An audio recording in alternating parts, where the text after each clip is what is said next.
Praise హల్లెలూయా. దేవునికి స్తోత్రం. ప్రభు పరిశుద్ధ నామమునకు మహిమ కలుగును గాక.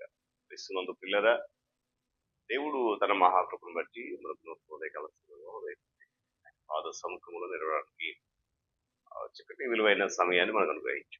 రాత్రంతా ఆయన బలమైన రెక్కల చాటున దాచాడు. అందుని బట్టి ఉన్నతమైన ప్రభు పరిశుద్ధ నామం ఘనత కలుగును గాక. క్రీస్తునందు ప్రియులైన దైవజనులకు, స్నేహితులకు, విశ్వాసులకు, సహోదరి సహోదరులకు ఈ కార్యక్రమాన్ని వీక్షిస్తున్న ఆత్మీయ ప్రియ ప్రభువును మన రక్షకుడైన యేసయ్య శక్తి కలిగిన నామములో ఉదయకాలపు శుభములు మరియు వందనాలు తెలియజేస్తాం. గ్రంథభవన పెద్ద చాలా సంతోషం. రండి, ఈ దినం కూడా కలిసి ప్రభువుని ఆరాధించడానికి నేను ఆహ్వానిస్తున్నాను. కలిసి అనుదిన అభివృద్ధి ఉదయకాలపు ధ్యానాలు అటువంటి ఆధ్యాత్మిక కార్యక్రమంలో ప్రభు నామాన్ని గొప్ప చేద్దాం, ఆయన నామాన్ని కనపరుద్దాం. బైబిల్ సగంలో ఉన్నాయా? తెరచురండి, లేని పక్షం చదివిన మాట జాగ్రత్తగా వినండి, గ్రహించి వాక్యధనంలో పాలుగొచ్చలే దేవుని దీవెనలు. నేటి దిన ధ్యానవాక్యంగా హెబ్రీయులకు రాసిన పత్రిక 13వ అధ్యాయము 5వ వచనాన్ని చదువుతా ఉన్నాను. నిన్ను ఏమాత్రమును విడువను, నిన్ను ఎన్నడును ఎడబాయను అని ఆయనయే చెప్పాను కదా. దేవుడు తన పరిశుద్ధ లేఖను మార్చడం మనకు దీవించుకుంటారు.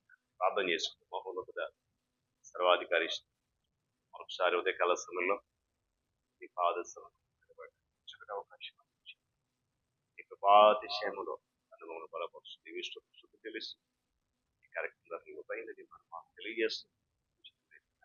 అనేక మంది బిడ్డలు ఈ కార్యక్రమంలో పాలివాక్స్ అవడానికి సహాయం చేస్తున్నాడు. ఘనత మహిమ క్రీస్తు నామమున ప్రార్థన సమర్పిస్తుంది. ఆమె పిల్లరా, చదవనటువంటి మాటను బహుశా ఇంతకు ముందు చాలాసార్లు మనం విన్నాం. అయినప్పటికీ కూడా మరొకసారి ఆత్మ నడిపింపు ద్వారా ఎందుకు ఈ మాట ప్రభువు చెప్పాడు, దీనివల్ల మనకు వచ్చిన లాభం ఏంటి, ఎందుకు ఇలాంటి అభయమైన వాక్కులు ప్రభు ఇస్తున్నాడు అనేటువంటి ఒక ఆలోచన మనం చేయగలిగింది. యువతకాల సమయంలో నీవు నేను ప్రతి ఒక్కరు కూడా నా ఆలోచనలు ఎటు నడుస్తున్నాయి, ఎలా ఉన్నాయి, నేను దేవుని వైపు చూస్తున్నానా, లేదా నాలో అంతర్లీనంగా ఉన్నటువంటి భయాలను చూస్తున్నానా, అటువైపు వెళ్తున్నానా, దేవుని మాటలను కేవలము చెప్పేవాళ్ళగా ఉంటున్నానా, లేక నిజంగా ఆయన మాటలు విని విశ్వసించగలుగుతున్నానా, ఆయన మాటల పట్ల నేను సానుకూలంగా స్పందిస్తున్నానా లేదా అనేటువంటి ఇలా సందిగ్ధంలో ఉన్నటువంటి ప్రతి ఒక్కరి జీవితంలో కూడా మనం ప్రభువు చెప్తున్న మాట ఏంటో చూద్దామంటే ఇదే. నేను ఏమాత్రం కూడా నేను ఎన్నడూ కూడా ఎడబాయను. ఒక గొప్ప అభయాన్ని ఇస్తున్నాడు కాబట్టి ధైర్యంగా మనం ముందు కొనసాగడానికి ఇష్టపడాలి. వీళ్ళరా, నేను ఏమాత్రం విడువను, ఈ మాటను కనుక మనం ఒకసారి కొంత సమయం మనం ధ్యానం చేస్తే, ప్రతి మనిషి జీవితంలో పాపం ఉంది, స్వార్థం ఉంది, మూర్ఖత్వం ఉంది, అశ్రద్ధ ఉంది. ఇవన్నీ కలగలిసినటువంటి మానవుడు దేవుని పట్ల ఉన్నప్పటికీ కూడా మనసులో ఇవన్నీ ఉన్నాయి కదా, వాటిని నేను ఎందుకు పట్టించుకోవాలి, వాటితో నాకేంటి అవసరం, వాళ్ళతో నాకు అవసరం లేదు అనేటువంటి ఆలోచన దేవుడు రానివ్వలేదు. ఇవన్నీ కూడా మన జీవితంలో ఉన్నాయి. అయినా కూడా ఆయన చెప్తున్న మాట ఏంటంటే, మనల్ని ఎప్పుడు కూడా విడిచిపెట్టకుండా మన కొరకు ఆయన ఎదురు చూసు, మనకు నిత్యము తోడుగా ఉన్నటువంటి దేవుడు నీతో నాతో చెప్తున్న మాట, నిన్ను ఎడబాయను అని చెప్పడానికి ఆయనకు మనం అనుమతి ఇవ్వాలి. విడిచిపెట్టను అనడానికి అనుమతిని ఇవ్వాలి. వీళ్ళు గమనించిన ఉదయకాల సమయంలో దేవుని నుండి లభించేటువంటి ఈ నిశ్చయత పట్ల, దేవుని నుండి వచ్చేటువంటి ఈ శ్రేష్టమైన వాగ్దానం పట్ల, దేవుడిచ్చేటువంటి ఈ విలువైన మాట పట్ల నేను ఇంకా సానుకూలంగా స్పందించకపోతే ఆయన మాటలు మరొకసారి వినడానికి ప్రయత్నించి, అదేంటండి అంటారా, వెంటనే అంటున్నాడు, నిన్ను ఎన్నడు ఎడబాయను, విడువను అంటున్నాడు. రెండవది ఎడబాయను. దేవుని స్తోత్రం కలుగును గాక. ఏమండి, సవాళ్లు లేనటువంటి సాదాసీద జీవితం, నిర్విరామంగా కొనసాగేటువంటి నిత్య కృత్యాలు కొన్నిసార్లు బ్రతుకు భారం అనిపించేలా చేస్తాయి. నాకెందుకు ఈ స్థితి, నాకెందుకు ఈ పరిస్థితి, నాకు ఈ జీవితం ఎందుకు అనేలా చేస్తూ ఉంటాయి. ఏమండి, పెద్ద పెద్ద సమస్యలు బహుశా ఏమి ఉండకపోవచ్చు నీ జీవితంలో, దిశానిర్దేశం చేసేటువంటి ఆ దర్శనం కూడా ఉండదు, అద్భుతాలు ఉండవు, ఆశ్చర్యాలు ఉండవు. సాదాసీదగా జీవితం కొనసాగుతున్నప్పుడు పిల్లరా, దేవుడు మనల్ని మర్చిపోయాడు అని ఆలోచించడం చాలా సులభం. కారణం ఏంటి? మనకి ఏ కొరత లేదు, ఏ ఇబ్బంది లేదు. తినడానికి తిండి ఉంది, కట్టుకునే వస్త్రాలు ఉన్నాయి, తిరగడానికి విశాలమైన ప్రదేశం ఉంది, బంధువులు ఉన్నారు, స్నేహితులు ఉన్నారు మాట్లాడుకోవడానికి. మరి ఇక దేవునితో పనేముంది? కాబట్టి దేవుడు నన్ను విడిచిపెట్టేసి. ఇటువంటి పరిస్థితులు దేవుడు చెప్తున్న మాట ఏంటి తెలుసా?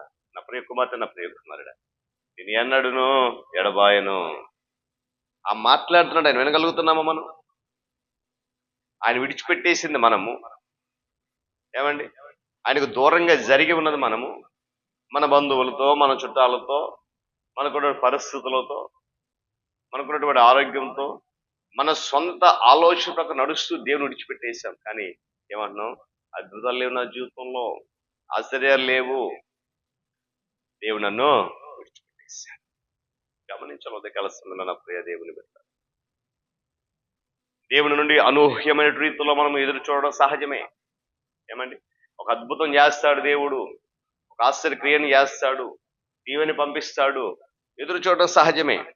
అయితే భవిష్యత్తులో మనం చేయబోయేటువంటి అసాధారణమైనటువంటి పనుల కొరకు, భవిష్యత్తులో మనం నడవబోయేటువంటి అసాధారణమైనటువంటి ఆ నడక కొరకు, ఏమండి, దేవుడు నిన్ను నన్ను కూడా సిద్ధం చేస్తున్నాడు అనే విషయాన్ని ఆలోచిస్తున్నాడు.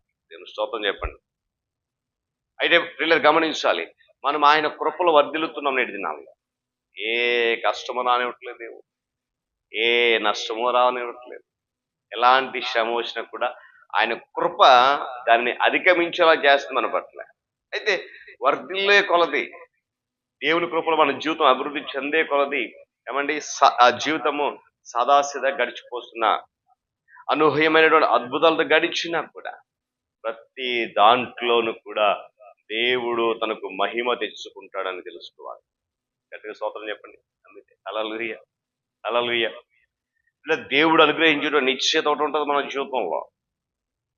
దేవుడు అనుగ్రహించిన ఆ నిశ్చయతలో నీవు నేను నమ్మినప్పుడు, దేవుడు ఇచ్చినటువంటి ఆ అభయాన్ని నీవు నేను విశ్వసించినప్పుడు, ఆయన మనకు అత్యద్భుతమైనటువంటి, ఏమండి, ఆ శక్తిని అనుగ్రహిస్తాడు, ఆ బలాన్ని అనుగ్రహిస్తాడు.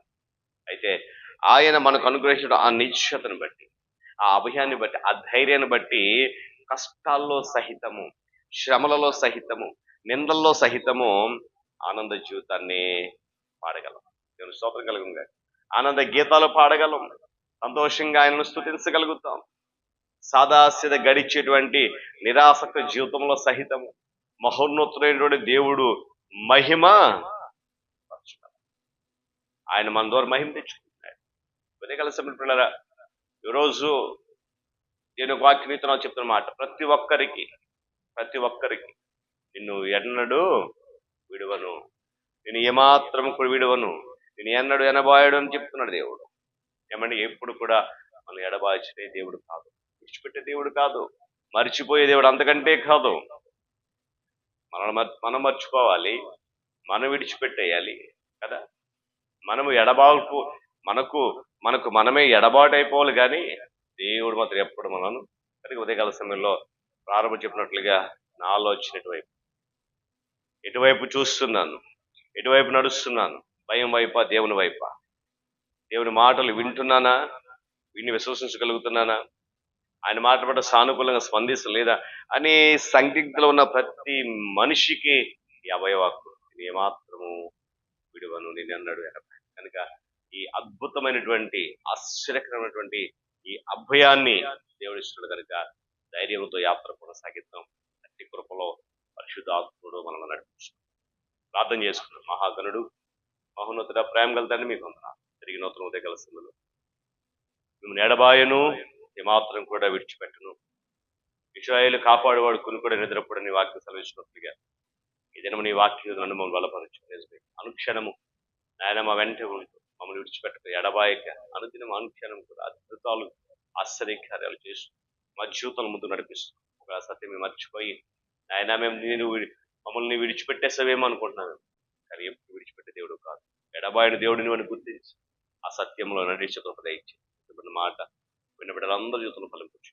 యేసునామమున ప్రార్థన అడుగుతున్నాను. ఆమేన్. త్రియక దేవుని దీవెన, ఆయన సన్నిధి కాపుదల సదాకాలము మనందరికీ తోడేండి నడిపించును గాక. ఆమేన్.